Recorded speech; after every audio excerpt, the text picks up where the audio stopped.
आज हम सबसे पहले एक ऐसी खबर का डीएनए टेस्ट करेंगे जिसे देखकर आपको गुस्सा आ जाएगा और आप सरकार और सिस्टम से ये सवाल पूछेंगे कि क्या आप इसलिए टैक्स देते हैं कि आपके पैसे से चलने वाली एक सरकारी यूनिवर्सिटी में आप ही के देश की बर्बादी की कस्में खाई जाएं और भारत के खिलाफ नारे लगाए जाएं। ये एक ऐसी खबर है जिसे देखकर आज देश के लिए अपनी जान दांव पर लगाने वाले जवानों को भी गुस्सा आ जाएगा और आज उन जवानों का दिल टूट जाएगा। आखिर हमारे जवान उस देश की हिफाजत के लिए जान क्यों दे रहे हैं जहां उनके बलिदान की नहीं बल्कि एक आतंकवादी की कदर होती है। आज देश के तमाम सैनिक ये जरूर पूछेंगे कि अगर देश के अंदर लोग आतंकवादियों को अपना हीरो बनाते रहेंगे तो फिर उन्हें सियाचिन जैसी हड्डियां गलाने वाली जगहों पर सीना तान कर खड़े रहने का हौसला कहां से मिलेगा। आज हम जो कुछ आपसे कहने वाले हैं, हमारी यही गुजारिश है कि आप सब काम छोड़कर थोड़ी देर हमारी बात सुनिए और ध्यान से सुनिए। ये देश की प्रतिष्ठित जवाहरलाल नेहरू यूनिवर्सिटी यानी जेएनयू के अंदर फैलती भारत विरोधी सोच पर एक तीखा डीएनए टेस्ट है। पूरा देश सियाचिन के हीरो लांसनायक हनुमंतप्पा की जिंदगी के लिए दुआएं मांग रहा है और हमें यकीन है कि आज आप भी यही दुआ मांग रहे होंगे। लेकिन जिस दिल्ली में हनुमंतप्पा अपनी जिंदगी की लड़ाई लड़ रहे हैं, उसी दिल्ली के अंदर जवाहरलाल नेहरू यूनिवर्सिटी में आतंकवादी अफजल गुरु की बरसी मनाई जा रही है। जिस देश के लिए हनुमंतप्पा अपनी जान पर खेल गए, उस देश के खिलाफ जेएनयू के अंदर नारे लगाए जा रहे हैं। ये खबर किसी भी भारतीय नागरिक के लिए बहुत दुखद और गुस्सा दिलाने वाली खबर है। देश के हीरो हनुमंतप्पा हैं, लेकिन जेएनयू का हीरो अफजल गुरु है। वो अफजल गुरु जो भारतीय लोकतंत्र के सबसे बड़े प्रतीक यानी संसद पर हमले का दोषी था और जिसे 11 वर्ष तक चले मुकदमे के बाद देश के सर्वोच्च न्यायालय ने फांसी की सजा सुनाई थी और 9 फरवरी 2013 को अफजल गुरु को फांसी दे दी गई थी। उसी आतंकवादी अफजल गुरु को जेएनयू के अंदर हीरो बनाया जा रहा है। उसी जेएनयू के अंदर कश्मीर की आजादी और भारत की बर्बादी की कस्में खाई जा रही हैं और पाकिस्तान जिंदाबाद के नारे गूंज रहे हैं। मंगलवार को जेएनयू के अंदर क्या क्या हुआ, किस तरह के नारे लगाए गए और कैसे भारत विरोधी एजेंडा चलाया गया, ये जानना आज इस देश के हर नागरिक के लिए बहुत जरूरी है। सोचिए, देश की सबसे बड़ी यूनिवर्सिटीज में से एक जेएनयू के अंदर इस तरह के राष्ट्र विरोधी नारे लग रहे हैं, वो भी तब जब देश की सेना का एक बहादुर जवान हनुमंतप्पा जेएनयू से सिर्फ 8 किलोमीटर दूर आर्मी के रिसर्च एंड रेफरल हॉस्पिटल में जिंदगी और मौत के बीच झूल रहा है।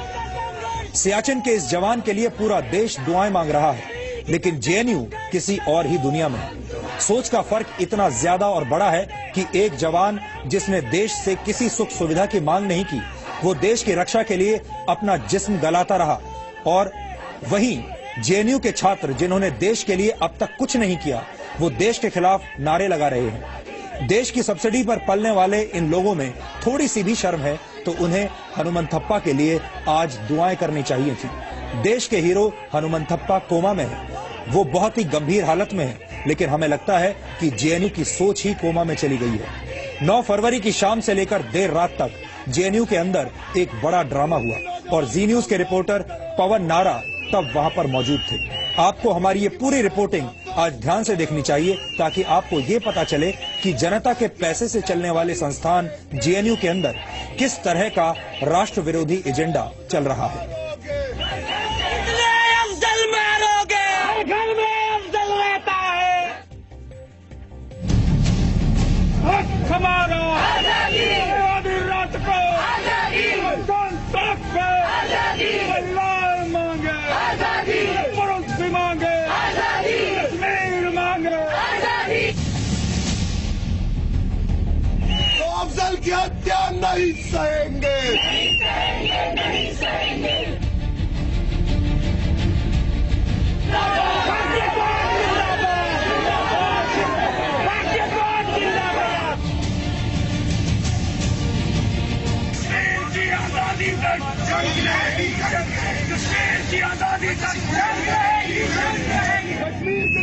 इन नारों को सुना आपने? जगह ना तो पाकिस्तान है और न कहीं दूर कश्मीर है। देश की राजधानी दिल्ली में ये नारे लग रहे हैं और जगह है देश की सबसे प्रतिष्ठित यूनिवर्सिटी जवाहरलाल नेहरू यूनिवर्सिटी यानी JNU। JNU के अंदर क्या हो रहा है, वहां पढ़ाई के नाम पर कैसी सोच को पाला जा रहा है, इसे बताने और समझाने से अच्छा है कि आप खुद ध्यान से सुन और देखें कि मंगलवार की शाम से JNU में क्या हुआ, क्या कहा गया, कैसे कैसे नारे लगाए गए। कश्मीर के नौजवान संघर्ष करो, कश्मीर की महिलाएं संघर्ष करो, तो अफजल की हत्या नहीं सहेंगे, कितने अफजल मारोगे, right to self determination long live, long live, long live.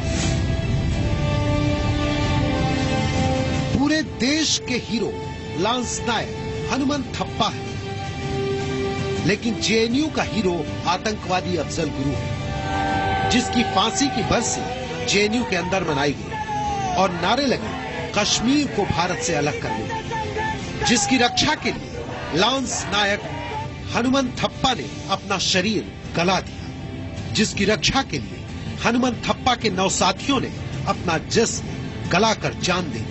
ये नारे किसी भी भारतीय के कानों में खौलता हुआ खून डालने के जैसा है। आधी रात को आजादी, सड़क पे आजादी, लाल मांगे आजादी, पुरुष भी मांगे आजादी, कश्मीर मांगे आजादी, कल्ला मांगे आजादी, गाल मांगे आजादी, लंगर लेंगे, चलेंगे, लंगर लेंगे आजादी, आजादी, आजादी, आजादी, आजादी। कश्मीर की जनता संघर्ष करो, हम तुम्हारे साथ हैं। 9 फरवरी शाम 5 बजे JNU का साबरमती ढाबा। जरा इस विज्ञापन को देखिए। JNU के अंदर अफजल गुरु के हमदर्दों ने कल्चरल इवनिंग के नाम पर किस तरह के कार्यक्रम का आयोजन किया। शब्दों पर ध्यान दीजिए। Against the judicial killing of Afzal Guru. Bharat की संसद पर हमले के दोषी अफजल गुरु की फांसी को जुडिशियल किलिंग कहा गया।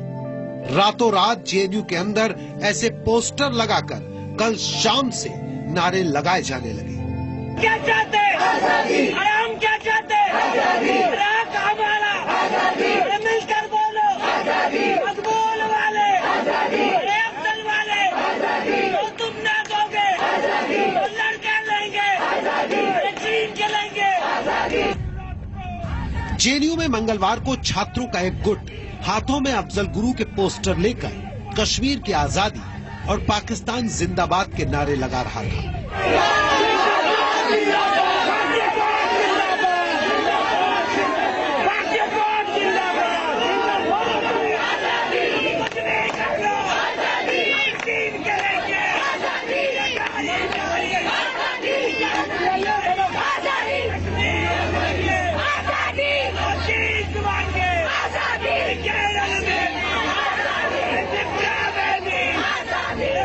ये वो गुट था जिसे SFI और आयशा जैसे छात्र संगठनों का समर्थन मिला था। तो दूसरी तरफ ABVP के सदस्य थे जिन्होंने आतंकवादी अफजल की फांसी को शहादत का नाम देकर जश्न मनाने वाले संगठन के विरोध में प्रदर्शन किया। अफजल के यारों को एक धक्का और दो, अफजल के यारों को एक धक्का और दो। कहाँ हुए बलिदान मुखर्जी, वो कश्मीर हमारा है, वो कश्मीर हमारा है, वो सारा का सारा है। इंडियन आर्मी जिंदाबाद, जिंदाबाद, जिंदाबाद। भारतीय सेना जिंदाबाद, जिंदाबाद, जिंदाबाद। इसके बाद JNU कैंपस के अंदर इन दोनों गुटों में टकराव की स्थिति बन गई। Program is basically about against the occupation of Kashmir by the Indian state, and I make it very apparent here. I am not from Kashmir, but I believe that what is happening in Kashmir is in an Indian occupation of Kashmir. Just like a territory is occupied by Pakistan, another territory is occupied by the Indian state. And if you see Nehru's words, in 1947 was very clear that Kashmir will be given a plebiscite. It's been over 7 decades. Where is that promised plebiscite? And to speak about, I mean, internationally, the right to self-determination is an internationally recognized democratic right. ये जो meeting होने वाली थी फिर जो भी हो रही है वो कश्मीर पे नहीं थी। बेसिकली ये कैपिटल पनिशमेंट के विरोध में एक हम लोग प्रोग्राम करने वाले थे, हम लोग नहीं मतलब दूसरे स्टूडेंट ग्रुप थे वो करने वाले थे इस चीज को लेकर के, और उसकी पूरी परमिशन जो है प्रशासन ने दे दी। और उसके बाद में जैसे ये पूरे देश के कैंपसेस का हालत है कि कैंपसेस जो है वो वाइस चांसलर नहीं आजकल एबीवीपी चला रहा है। एबीवीपी के लोग जाते हैं और वो जाकर के परमिशन कैंसिल कर देते हैं। तो right to freedom of speech and express जो है वो कर्टेल जो हो रहा है। जेएनयू प्रशासन से इस आयोजन की इजाजत कल्चरल नाइट के नाम पर ली गई। एबीवीपी का कहना है कि जब प्रशासन को हकीकत बताई गई तो कार्यक्रम पर रोक लगा दी गई। जिस तरीके से हमारे सर्वोच्च न्यायालय द्वारा एक रिपोर्ट आ चुकी है कि जो अफजल गुरु के ये आज भी जो एंटी नेशनल एक्टिविटीज जहाँ पे तत्व है वो आज भी उसका विरोध कर रहे हैं, और ये वही कैंपस है जिसमें जहाँ पे लोगों को हमेशा ये लोग बदलाने की कोशिश कर रहे हैं, और ऐसे एक्टिविटीज हम नहीं होने देंगे, हम इसके विरोध में हैं। और जो कश्मीर की ये लोग बोलते हैं कश्मीर भाग गए कभी नहीं रहा है और रहेगा, उसके लिए हम अपनी जान देने के लिए तैयार हैं। एक तरफ आतंकवादी अफजल गुरु के समर्थन में यह कार्यक्रम हो रहा था और नारे लगाए जा रहे थे, तो दूसरी तरफ वहीं पर एबीवीपी के छात्र इसके विरोध में नारे लगा रहे थे। जी न्यूज की टीम उस वक्त वहीं पर मौजूद थी और लगातार रिपोर्टिंग कर रही थी। इस टकराव के बीच हमने इस मुद्दे को लेकर जेएनयू के उन छात्रों का नजरिया जानने की कोशिश की जो किसी भी गुट से संबंध नहीं रखते। मैं एक कश्मीरी पंडित हूँ। मैं सिर्फ यहाँ से गुजर रही थी और मैंने आवाजें सुनी कश्मीर की आजादी के लिए। तो मैं पहले देखना चाहती थी कि ये क्या कहना चाह रहे हैं, यहाँ पे क्या व्यू पॉइंट है इनका। इसीलिए मैं एबीवीपी की साइड पे जाके नहीं खड़ी हुई, क्योंकि मुझे वो व्यू पॉइंट अच्छे से पता है कि इंडिया का पार्ट है, इंटीग्रल पार्ट है कश्मीर। बट मैं ये सुनना चाहती थी कि इन लोगों का क्या कहना है इसके बारे में। और बिल्कुल जस्टिफाइड है, जो ह्यूमन राइट्स वायलेशंस हुए हैं, जो 2000 ग्रेव्स मिली हैं, सब कुछ जस्टिफाइड है कि ये उसके लिए लड़ रहे हैं। ठीक है, ये कोशिश कर रहे हैं कि उन चीजों के बारे में बात की जाए जो प्रॉब्लम्स हुए हैं 90s के बाद कश्मीरीज के लिए, चाहे कश्मीरी मुस्लिम्स हो, पंडित्स हो, उन सब के बारे में बात होनी चाहिए। पर जब भी कश्मीर की आजादी की बात आती है, सिर्फ कश्मीरी मुस्लिम्स की बात क्यों होती है? क्यों नहीं बात होती है 1990s में जो कश्मीरी पंडित्स के साथ हुआ, जो हमने पलायन झेला, जो हमारे लोगों को मार दिया गया। मेरे अंकल सर्वानंद प्रेमी है, उन्हें और उनके बेटे को मार के उनके घर के बाहर लाशें छोड़ दी गई थी उनकी। इस तरह की सिचुएशन से कितने लोग गुजरे हैं, उन्हें हिस्ट्री ने बिल्कुल नजरअंदाज कर दिया है, और सिर्फ कश्मीरी मुस्लिम्स की प्रॉब्लम्स और उनकी आजादी की बात होती है। आर्मी की जितनी भी यातनाएं हैं उनकी बात होती है। तो आर्मी की यातनाओं की बात होती है, तो ये क्यों नहीं बात होती है कि आर्मी क्यों यहाँ पे है, आर्मी को क्यों मजबूर हुई आर्मी कश्मीर में आने के लिए? उसका भी एक रीजन है।